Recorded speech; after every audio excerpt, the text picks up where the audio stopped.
हमर छत्तीसगढ़ के इस खास बुलेटिन में खबरों के साथ मैं हूं रीनू यादव। शुरुआत करेंगे सबसे पहले बलौदाबाजार से बड़ी खबर की। बलौदाबाजार पहुंची बीजेपी की जांच टीम, जहां जैतखाम तोड़फोड़ बलौदाबाजार हिंसा की जांच की जाएगी। गिरौदपुरी अमर गुफा पहुंची बीजेपी की टीम, मौके का मुआयना कर ली पुजारी से जानकारी। बलौदाबाजार अग्निकांड के प्रभावितों से मिलेंगी। जैतखाम तोड़फोड़ को लेकर हुई थी आगजनी, जांच के लिए बीजेपी ने बनाई 5 सदस्यीय टीम। तो खबर बलौदाबाजार से है, जहां पर बीजेपी की जांच टीम पहुंच गई है। जैतखाम तोड़फोड़ बलौदाबाजार हिंसा की जांच करेगी। और गिरौदपुरी अमर गुफा पहुंची है बीजेपी की टीम, जहां मौके का मुआयना कर पुजारी से जानकारी ली गई। बलौदाबाजार अग्निकांड के प्रभावितों से मिलेंगे। जैतखाम तोड़फोड़ को लेकर हुई थी आगजनी, जांच के लिए बीजेपी ने बनाई 5 सदस्यीय टीम।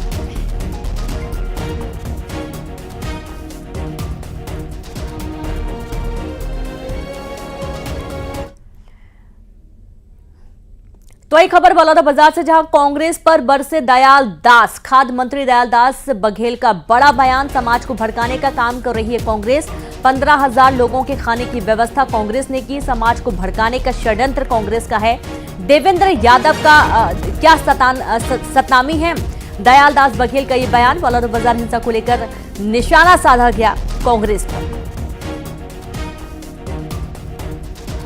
तो कांग्रेस पर बरसते हुए दयालदास गुप्ता नजर आए। खाद्य मंत्री दयालदास बघेल नजर आए।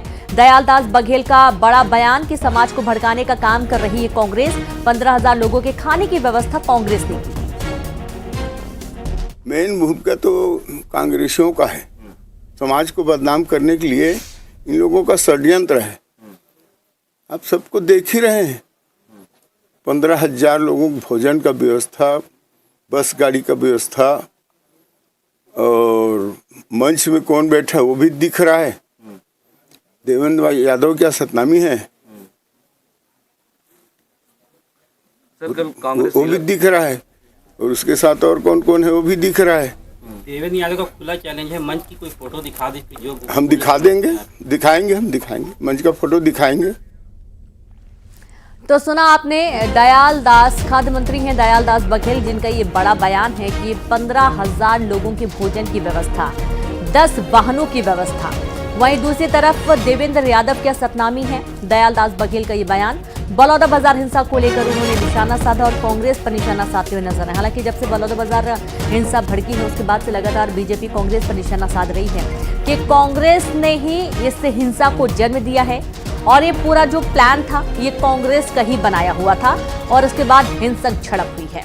दूसरी तरफ कांग्रेस ने इससे साफ तौर पर इनकार किया है। यहाँ तक कि खुद कांग्रेस ने एक जांच समिति बनाई जो कि इस पूरे हिंसा की जांच करेगी, लोगों से बातचीत करेगी।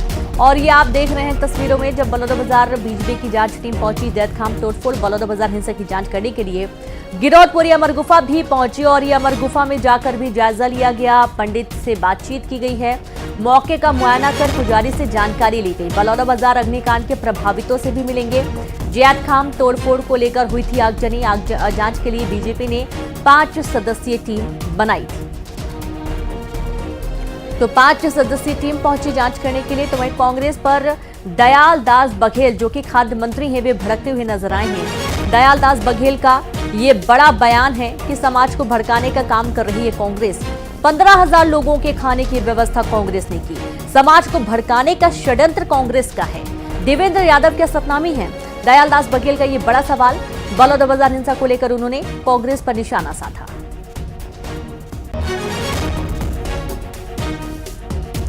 और चलिए सीधे रुख करेंगे, संवाददाता योगेश यादव जुड़ गए। योगेश, कांग्रेस पर दयाल दास बघेल भड़कते हुए नजर आ रहे हैं। उनका साफ तौर पर कहना है कि 15,000 लोगों के भोजन की व्यवस्था, दूसरी तरफ 10 वाहनों की व्यवस्था, ये सब कांग्रेस ने किया। कांग्रेस पर सीधे तौर पर निशाना साध रहे दयाल दास बघेल।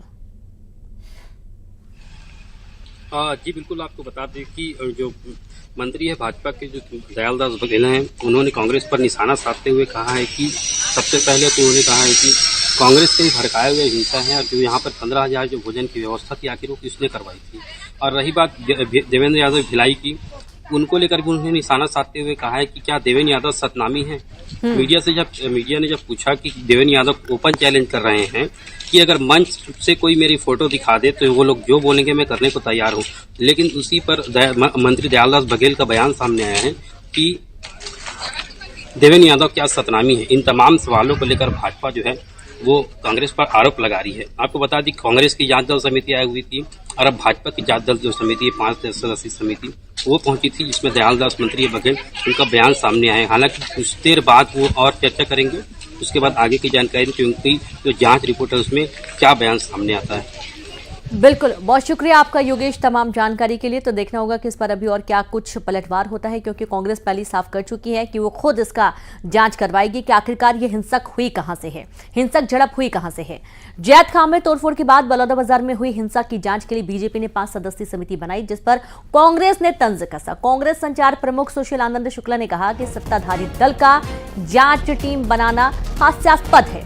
उन्होंने कहा कि प्रदेश में बिगड़ती कानून व्यवस्था के विरोध में कांग्रेस कल 18 जून को सभी जिला मुख्यालयों पर प्रदर्शन करेगी, जिसमें पार्टी के आला नेता शामिल होंगे। जिलों में यदि कलेक्टर एसपी के कार्यालय फूंक दिए जा रहे हैं, आम आदमी के वाहनों को सड़क पे रोक के जला दिया जा रहा है, तो इससे ज़्यादा भयावह स्थिति नहीं बन सकती है।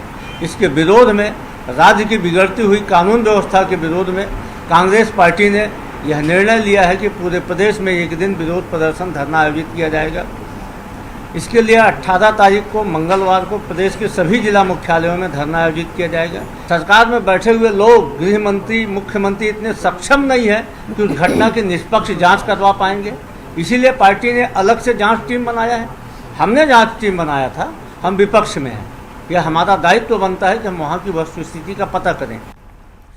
तो देखिए, सुशील आनंद शुक्ला का ये बयान है कि जो सत्ताधारी दल हैं उन्हें ये जांच टीम बनाना हास्यास्पद है और इस पर उन्होंने निशाना भी साधा, तंज उन्होंने कसा है। जिस तरीके से बलौदाबाजार हिंसा पर सरकार को भी उन्होंने घेरा है। पार्टी के आला नेता जो हैं उन्होंने जांच समिति बनाई है, जिस पर कांग्रेस ने तंज कसा है। केंद्रीय मंत्री तोखन साहू रायपुर से ट्रेन में सवार होकर बिलासपुर के लिए रवाना हुए। केंद्रीय मंत्री बनने के बाद तोखन साहू पहली बार बिलासपुर पहुंच रहे हैं। इनका स्वागत करने के लिए बीजेपी कार्यकर्ताओं ने बिलासपुर में भव्य तैयारी की। गौरतलब है कि बिलासपुर से बीजेपी सांसद को केंद्रीय मंत्रिमंडल में जगह मिली है। मंत्री बनने के बाद आज तोखन साहू बिलासपुर पहुंच रहे हैं। तोखन साहू से खास बातचीत की हमारे संवाददाता विशु शुक्ला। मौजूद हैं, ट्रेन में सफ़र कर रहे हैं और हमारे साथ सफ़र कर रहे हैं केंद्र में राज्य मंत्री बनाए गए तोखन साहू जी। सीधा उन्हीं से बात करेंगे। तोखन जी, पंच से लेकर देश की सबसे बड़ी पंचायत के सदस्य आप बने हैं, क्या कहेंगे? देखिए, मेरे लिए बड़े सौभाग्य की बात है। लोकतंत्र की सबसे छोटी मंदिर ग्राम पंचायत सूरजपुरा के पंच से मेरी राजनीतिक यात्रा प्रारंभ हुई है और पंच के बाद सरपंच, जनपद सदस्य, फिर मेरी श्रीमती जनपद अध्यक्ष रही। 2013 में मैं विधायक बना। संसदीय सचिव के रूप में भी मुझे काम करने का सौभाग्य मिला। आज मैं किसान मोर्चा का प्रदेश अध्यक्ष हूँ। भारतीय जनता पार्टी ने बिलासपुर संसदीय सीट से टिकट दिया और सांसद और केंद्रीय राज्य मंत्री के रूप में मुझे काम करने का सौभाग्य मिल रहा है। तो ये मेरे लिए, मेरे अपने जीवन के लिए बड़ी गौरव की बात है। जनता ने आपको बहुत सारी जिम्मेदारियां दी हैं, विधायक की जिम्मेदारी दी, सांसद की जिम्मेदारी दी, अब सबसे बड़ी जिम्मेदारी मोदी जी ने आपको दी है केंद्रीय राज्य मंत्री के तौर पर। तो आप किस दिशा में पहले काम करेंगे, आपकी प्राथमिकताएं क्या होंगी? सरकार की सभी योजना जो हमारे शहरी विकास मंत्रालय, आवास मंत्रालय के जितने भी हमारे प्रक्रियाधीन जो काम है वो तेज़ी से पूरा हो, समय पर पूरा हो, गुणवत्ता के आधार पर पूरा हो, ये हमारा प्रयास रहेगा। बिलासपुर सीट से आप सांसद हैं और बिलासपुर जो है वो रेलवे जोन को सबसे ज़्यादा जो है वो रेवेन्यू देता है, तो वहाँ की जनता और पूरे छत्तीसगढ़ की जनता आपकी ओर आशा की तरफ देख रही है। इसको लेकर आप क्या कहेंगे कि अब आप राज्य मंत्री बन गए हैं? जो भी हमारी जन अपेक्षाएं हैं, निश्चित रूप से बिलासपुर के विकास के लिए निरंतर प्रयास करना वो करते रहेंगे और मैं भरोसा दिलाता हूँ कि जो अधिकार, जो विकास न केवल बिलासपुर बल्कि छत्तीसगढ़ में होना चाहिए वो हम मिल करके करेंगे।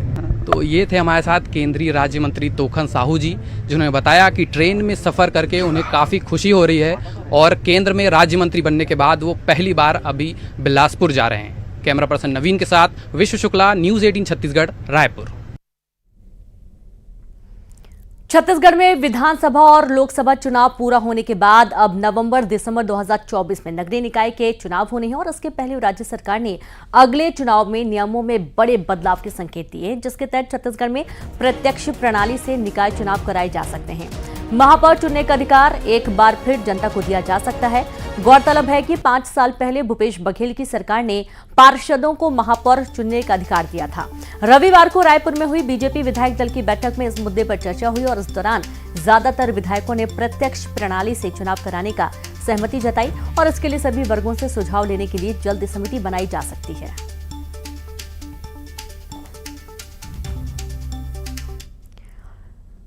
तो वही खबर रायपुर से, निकाय चुनाव पर बोली कांग्रेस, जहां धांधली करके महापौर बनाने की तैयारी, सीधे चुनाव कराने से डर रही है बीजेपी। चुनाव के लिए कांग्रेस तैयार। सुशील आनंद शुक्ला के बयान, किसी भी प्रणाली से चुनाव हो जीतेंगे और हम सब ढंग से चुनाव लड़ने के लिए तैयार हैं। पूरा भरोसा है कि नगरीय निकाय चुनाव में कांग्रेस के पक्ष में नतीजे आएंगे। प्रत्यक्ष प्रणाली से करा लें या फिर अप्रत्यक्ष प्रणाली से करा लें, हम हर ढंग से इस चुनाव को लड़ने के लिए तैयार हैं। सरकार यदि परंपरा को बदलने जा रही है, पिछली सरकार ने ही अप्रत्यक्ष प्रणाली से चुनाव चालू करवाया था, यह सरकार सीधे चुनाव कराने जा रही है। इसका मतलब यह है कि सरकार के अंदर डर समाया हुआ है। उसे नहीं लगता है कि पूरे पार्षद उसकी बड़ी संख्या में जीत के आएंगे। धांधली करके अपने अध्यक्ष, अपने महापौर बनाने के उद्देश्य से सब किया जा रहा है, लेकिन हम पूरी तरीके से तैयार हैं और परिणाम हमारे पक्ष में आएगा। अंबिकापुर पुलिस लाइन में ताइक्वांडो का प्रशिक्षण ले रहे बच्चे अचानक सांसद चिंतामणि के निवास पहुंचे, जहां बच्चों ने सांसद चिंतामणि महाराज से उनके ट्रेनर को ड्यूटी से मुक्त करने की मांग की है। बच्चों का कहना है कि उनके ट्रेनर राधे श्याम की ड्यूटी जशपुर जिले में लगा दी गई है। वहीं कुछ दिनों में बच्चों का ताइक्वांडो का कंपटीशन होने वाला है और ट्रेनर के ना रहने से बच्चों की प्रैक्टिस अधूरी रह जा रही है। बता दें कि अंबिकापुर के पुलिस लाइन में 2017 से आरक्षक राधे श्याम मानिकपुरी बच्चों को निःशुल्क ताइक्वांडो का प्रशिक्षण दे रहे हैं, लेकिन इस बीच उनकी ड्यूटी अन्य जिलों में लगने वाले बच्चों की प्रैक्टिस नहीं हो पा रही है। हम लोग सब लोग ताइक्वांडो क्लब पुलिस लाइन से अंबिकापुर से हैं। हम लोग यहाँ पे हम लोग इसलिए आए हैं बिकॉज क्योंकि सर का ड्यूटी बार बार लग जा रहा है बाहर और हम लोग को प्रैक्टिस नहीं होने पा रही है और अभी रिसेंट में मैच भी है हम लोग का, इसलिए इस चीज़ से मैं आए हैं कि सर बाहर जो सर की ड्यूटी लग रही है उसे बंद करा दिया जाए, अंबिकापुर में ड्यूटी वगैरह लगा दी जाए। हाल में ही रिसेंटली मैच है, हम लोग यहाँ चिंतामणि महाराज जी से मिलने आए, उनसे हम लोग का बात हुआ और उन्होंने हमें आश्वासन दिया कि आईजी से बात हो गया है, अब से हम लोग को ऐसा परेशानी नहीं होगा। जैसे कभी भी बीच बीच में क्लास बंद हो जाता था, जिसकी वजह से बहुत सारे बच्चों का क्लास नहीं हो पा रहा था। अभी आप लोग कहाँ टूर्नामेंट खेलने की तैयारी हैं? अभी रिसेंटली में रायगढ़ से अब जीत के लिए आते हैं तो और आगे नेशनल लेवल पे जाएंगे। दिक्कत होगा वहाँ मैच में, तो वही लोग कहने आए थे कि हम लोग का जो ट्रेनिंग देने वाले हैं उनको ड्यूटी इधर उधर ना लगाएं, जिससे कि हम लोग को बढ़िया से ट्रेनिंग मिल सके। और चूँकि बच्चों के भविष्य का भी बात है ये,